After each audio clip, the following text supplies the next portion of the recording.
de antemão, né? O que a inteligência artificial pensa, entre aspas, lógico, porque ela não pensa, né, sobre o cristianismo. Por quê? Porque eu encontrei uma matéria no site, antigamente era o Gospel Prime, agora é Good Prime, mudaram. Mas, enfim, é o mesmo site, tá? Já é um site de notícias cristãs, que tem alguns anos de vida já. Então, ele diz que a inteligência artificial analisa temas e chega à conclusão sobre o cristianismo. Ó, eu já acho que é meio complexo a cabeça da matéria aqui, né? Sim. Temas propostos envolvem... Aí é duas coisas complexas aqui. A inteligência artificial analisa temas e chega à conclusão sobre o cristianismo. Eu acredito que uma inteligência artificial não teria capacidade para tanto, tá? Mesmo que seja um mega banco de dados. E aí nós temos a linha de apoio aqui da matéria, diz: temas propostos envolvem questões existenciais fundamentais. Se nós entrarmos para o campo das questões existenciais, um negócio lógico, porque mesmo que ela fale de assuntos que divagam, filosofia e tal, pensamentos, ela ainda funciona de uma maneira lógica, que era o que nós falávamos antes. Sim. Ela vai buscando dados e vai montando ali o que é mais comum, né? Mas não deixa de ser a lógica funcionando. Então, uma lógica decretando questões existenciais fundamentais é algo que eu acho um pouco complicado. Eu não posso tirar isso como parâmetro para a minha conduta de vida, né? O que a inteligência artificial disse. Mas a gente pode avaliar algumas coisas e tirar alguns pontos aqui para pensarmos, Diego, a respeito disso. Eu vou... olha só. Eu vou falar alguma coisa aqui a respeito, vou ler um trechinho, tá? E aí tu vai comentando. Uma análise conduzida com o apoio de inteligência artificial foi apresentada pelo advogado e apologista cristão Jay Atkins. Não tenho o histórico do pesquisador, tá? Eu peguei tão somente a matéria porque o foco não é nós dissecarmos aí tão somente o que ele está falando, mas entendermos algumas outras coisas. Então o Jay Atkins, ele afirmou ter solicitado a comparação entre diferentes visões de mundo. Aí nós vamos falar de cosmovisão. O estudo incluiu ateísmo, budismo, islamismo, hinduísmo e cristianismo, avaliando a capacidade de cada sistema em explicar a realidade e o número de pressupostos necessários. Lógica, tá?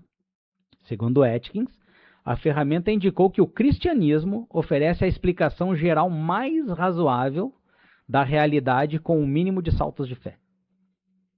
Então estaria mais dentro. A análise considerou questões como a origem do universo, a natureza da consciência, a existência de valores morais objetivos e o propósito da vida, além da confiabilidade histórica das afirmações de cada crença. De acordo com o relato, o ateísmo apresentou simplicidade conceitual, sim, porque óbvio, né? Não tem como responder. Mas enfrentou dificuldades para explicar a origem do universo. Eles não explicam até hoje, né? Óbvio. Da consciência e da moralidade. Já o budismo e o hinduísmo foram descritos como sistemas amplos ou práticos, porém fundamentados em afirmações metafísicas consideradas de difícil verificação. Ou seja, não tem-se como se comprovar a veracidade dessas duas. Em relação ao islamismo, Atkins afirmou que a análise identificou desafios ligados a aspectos históricos de sua revelação. Então, aquela revelação toda que nós temos no livro sagrado do Islã, não tem como se comprovar a veracidade de tudo que é narrado lá, e a gente sabe que não tem mesmo como, né? Sim. Quem leu um pouquinho, quem sabe um pouquinho da história, sabe. Agora, ao tratar do cristianismo, Atkins destacou que a fé cristã concentra suas evidências na vida, na morte e ressurreição de Jesus Cristo. Até aí a inteligência artificial está indo bem, né?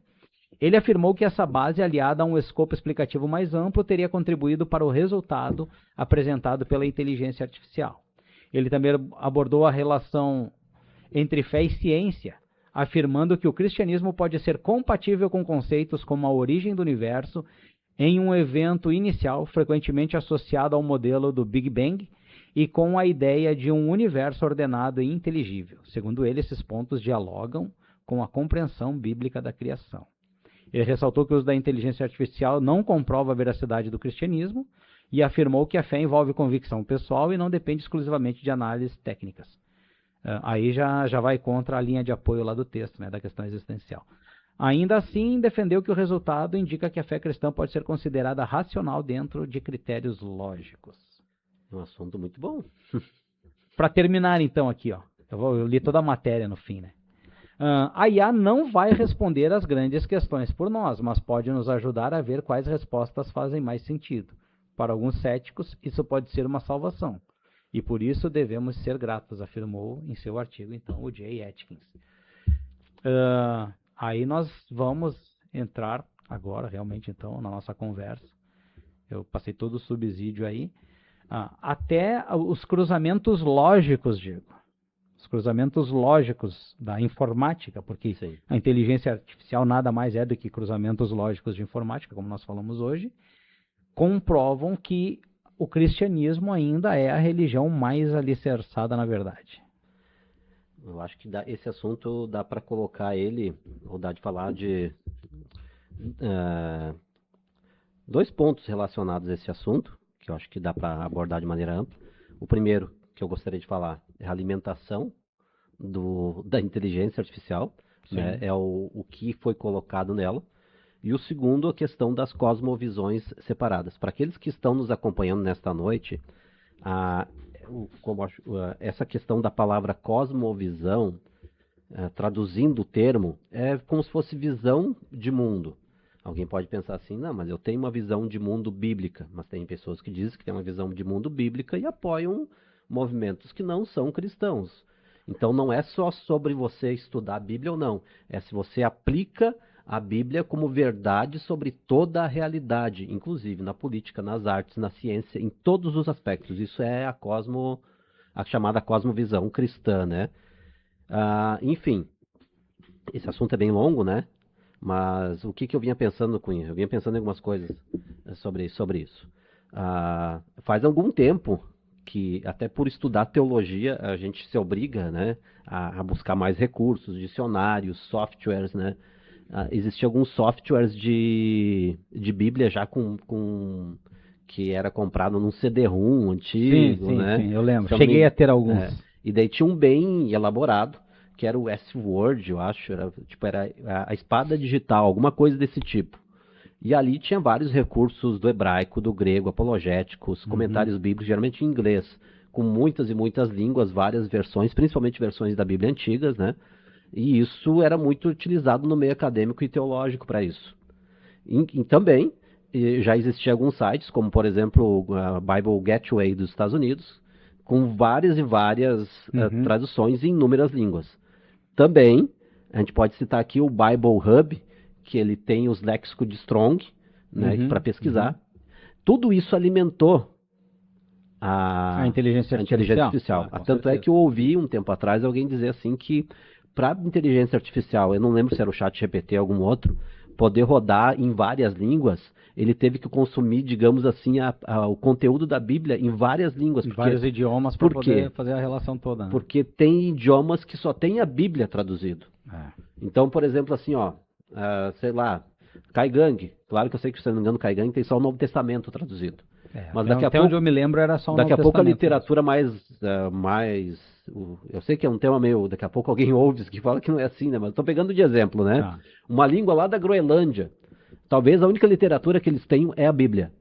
Então, para se conhecer aquela língua, para o sistema rodar e conhecer aquela língua, foi colocado as traduções bíblicas lá dentro. Então, de certa forma, ela foi alimentada com muita Bíblia.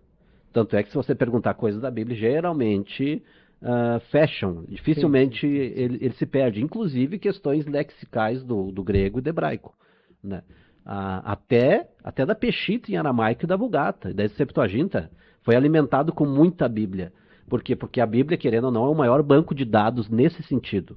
Ela é a maior Wikipédia em várias línguas. Sim. Então, aí a gente já, como eu citei, e daí tem a YouVersion, várias Bíblias em inúmeras línguas que não existem sites, não existe talvez nem livros publicados nessas línguas. A inteligência artificial foi treinada. Assim, então, como eu falei também, como o léxico de Strong. Para quem não conhece o que é o léxico de Strong, a Bíblia foi escrita em hebraico e grego e aramaico, cada palavra tem uma numeração, então você vai lá nesse léxico e você consulta o que significa cada palavra e as implicações, ou melhor, os significados dessa palavra, tanto nos termos hebraicos quanto nos termos gregos. Isso é muito bom para fazer estudo, enfim, né? Claro que não é só isso, né? É só pegar o número e sair citando assim sem entender, tem que pesquisar um pouco mais. Uhum. Mas enfim, então diante disso, a inteligência artificial já tem muito conteúdo. E outra coisa, que é bom de citar também, o protestantismo, ele tem muitos apologistas que fazem vídeos na internet, que publicam materiais. Então existe um material, talvez... A difusão é mais massificada, Isso, né? talvez a religião. Eu vou falar de religião, os irmãos me entendem o que eu estou falando. Uhum. Talvez a religião da Terra, onde haja mais conteúdo, mais recurso, né? online, recurso, é o protestantismo. Sim. Né? Então, por isso, ela está muito bem alimentada. A própria inteligência artificial tem mais subsídios no cristianismo do que nas outras religiões, né? Até porque não vai ter, posso estar errado, mas não vai ter um livro budista traduzido para a língua terena lá da Amazônia, por exemplo. Dificilmente. Então, por quê? Porque o cristianismo ele é uma religião, ou ele é a religião, né, de missão. Né? Então já sai desse pressuposto. Mas enfim, o que eu queria falar sobre cosmovisão, né? Eu fiz um teste, claro que isso, às vezes a inteligência artificial ela fica muito viciada para quem está usando. O que é ser viciada, né? Ela começa a pegar as suas características de pergunta e rodar de acordo com aquilo que você pergunta. Sim, ela conduz, na verdade, né? Então, tanto que eu fiz um teste... Eu já fiz esse teste também. E excluí o meu histórico, e daí ela começou a responder coisas que não respondia. Isso eu não fiz. Então, se você tem o seu histórico de pesquisas, ela vai saber mais ou menos o que você fez. Sim, ela vai buscar no histórico, né? E daí, um dia, ela começou a discutir comigo. Por quê? Porque eu apaguei o histórico. Ela não entendia quem que eu era, ou não estava mais concordando. Então, eu pensei, não, muitas coisas, tanto o ChatGPT como o Gemini, muitas coisas, eles concordam com a gente. Né? Então tem esse perigo. Uma vez eu perguntei, lógico... É um perigo porque daí tu acha que tu está sempre certo, né? Isso. Uma vez eu perguntei pro ChatGPT qual que era se ele fosse escolher uma religião, vi alguém fazendo isso e fiz o mesmo teste. E ele chegou à conclusão que o cristianismo protestante seria a melhor religião. Era a melhor religião. E daí o argumento que se dava era qual? Inúmeros apologistas, muitos apologistas vão usar debates e ganham os debates. Os cristãos evangélicos, aqueles que são mestres, enfim, e que vão debater com ateus, isso é mais comum, não, no Brasil tem, mas é mais comum nos Estados Unidos, nas universidades norte-americanas. Agora lembrei do aquele Cliff lá, que vai debater em público, tem vários vídeos, né? Aquele que mataram também deve fazer algum tipo de trabalho assim. Então, tem muito isso, né, de debates. Então, o cristianismo, que é o que nós cremos, né? A gente crê como ele como bíblico, né? Mas o nome protestante, ele é mais denso em relação a isso, né? O catolicismo, lógico, o catolicismo ele tem uma grande tradição, tem muita